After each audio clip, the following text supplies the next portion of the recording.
આપણી શરૂઆતના પહેલામાં પણ જે માંગ કરી હતી કે ભ્રષ્ટાચારીઓ જે આના માટે દોષિતો છે એને આકરામાં આકરી સજા થાય અને એમાંથી છળકપટથી અને ભાજપી ગઠબંધનથી એવા લોકો છૂટી ના જાય, કારણ કે જેલમાં મોઢું બંધ રાખવા માટેનો જે પ્રયત્ન કરવા માટે થઈને ભાઈ સાગઠિયાભાઈને જે વારે વારે મળે છે, કોણ છે, શું છે, સૌ જગ જાહેર છે.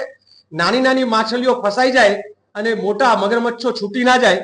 એટલે પહેલું કામ ન્યાયની પ્રક્રિયા છે ન્યાયિક રીતે થાય, એમાં કોઈ બાંધછોડ ના થાય. વિક્ટિમ પરિવારો જે છે, જેણે પોતાના સ્વજનો ગુમાવ્યા છે, એ સ્વજન તો પાછું નથી આવવાનું, પણ એનો આધાર ગુમાવ્યો છે, જેણે એને રડનાર ગુમાવ્યો છે, તો એ રોજી રોટી રડનાર એ વ્યક્તિઓ જે ગુમાવ્યા છે એ પરિવારોને એનું વળતર જે છે એ મોટા પ્રમાણમાં, જેમ હરણીકાંડમાં આપવાનું એનાથી લેશ માત્ર પણ ઓછું નહીં એવું પેકેજ જે છે એ આપવામાં આવે અને ભવિષ્યમાં આ પ્રકારની ઘટનાઓ ન બને એના માટેની ગાઈડલાઈન જે છે એ સર્વગ્રાહી અને મજબૂત બનાવવામાં આવે. આવતીકાલે ટીઆરપી ગેમ્સ ઝોનમાં બનેલી ઘટનાને 1 વર્ષ પૂર્ણ થશે. આ એક બાજુ સંવેદનશીલ, મૃદુ આવા બધા શબ્દોનો ઉપયોગ કરીને જે શાસકો સત્તાના સિંહાસને બેઠેલા છે એ કેટલા અસંવેદનશીલ અને કેવા મર્દાલ છે એનો ઉત્તમ નમૂનો જે છે એ ટીઆરપી ગેમ્સ ઝોન પછીના 1 વર્ષની સરકાર દ્વારા લેવાયેલા એક્શનમાંથી દેખાય છે. લડીએ છીએ તો ક્યાંક ન્યાય મળે પણ છે. વડોદરા હરણીકાંડ જે બન્યો એમાં 31 લાખ સુધીના વળતર જે છે એ ચૂકવવા માટે એ લોકો મજબૂર થવું પડ્યું છે. મોરબી હોનારત જે બ્રિજ કાંડ બન્યો એમાં 21 લાખ સુધીનું વળતર ચૂકવવા માટે એ લોકો મજબૂર થયા છે.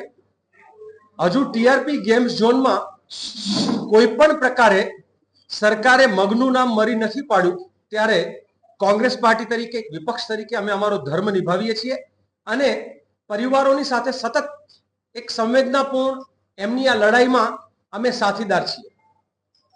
કોઈક લોકો એમ પૂછે છે આજકાલ કે પરિવારના સભ્યો કેમ સામે નથી આવતા, કેમ પરિવારના સભ્યો જે છે, જો કે આ ટીઆરપી ગેમ્સ ઝોનના પરિવારો આજે પણ આક્રમક રીતે જે લડવાના છે લડી રહ્યા છે, પણ મોટાભાગના પરિવારો બહાર આવતા ડરે છે. અને એનું એક કારણ જે છે કે હરણીકાંડમાં જે મહિલાએ પોતાને થયેલા, પરિવારને થયેલા અન્યાયની વાત મુખ્યમંત્રી સામે ઉઠાવી, ત્યારે રાજ્યના મુખ્યમંત્રી પોતે પણ એમ કે તમે કોઈ એજન્ડા સાથે આવ્યા છો. જેણે બાળકો ગુમાવ્યા હોય એના શું એજન્ડા હોય, જેણે પોતાના સ્વજનો ગુમાવ્યા હોય એના શું એજન્ડા હોય. તો આ પ્રકારની વાહિયાત દલીલ સ્ટેજ ઉપરથી ગુજરાત રાજ્યના મુખ્યમંત્રી કરે ત્યારે બહુ નવાઈ લાગે. એટલું જ નહીં, પણ એ હરણીકાંડમાં અવાજ ઉઠાવનાર બેનના ઘરે બુલડોઝર જશે ને એનું મકાન પાડી દેવા માટેની નોટિસ મોકલવામાં આવે. મને ખબર નથી એનું મકાન પાડ્યું કે શું થયું, પણ એની નોટિસ મોકલે. એટલે ભયભીત કરવાનું કામ સરકાર, વિક્ટિમ પરિવારોને દબાવવાનું, વિક્ટિમ પરિવારોને ભયમાં રાખવાનું એ જે કામ કરી રહ્યા છે એની સામે પણ અમે વિપક્ષના ધર્મ અમારો નિભાવીએ છીએ. સતત ભાઈ વશરામભાઈ જેમ વાત કરી, મને એની પહેલા ભાઈ અતુલભાઈએ પણ જે માહિતી અપડેટ અહીંયા આપેલું એ પ્રમાણે કેટલાય દિવસોથી સંવેદના રથ કોંગ્રેસ કાર્યકર્તા જે છે એ વોર્ડમાં લઈને ફરે છે.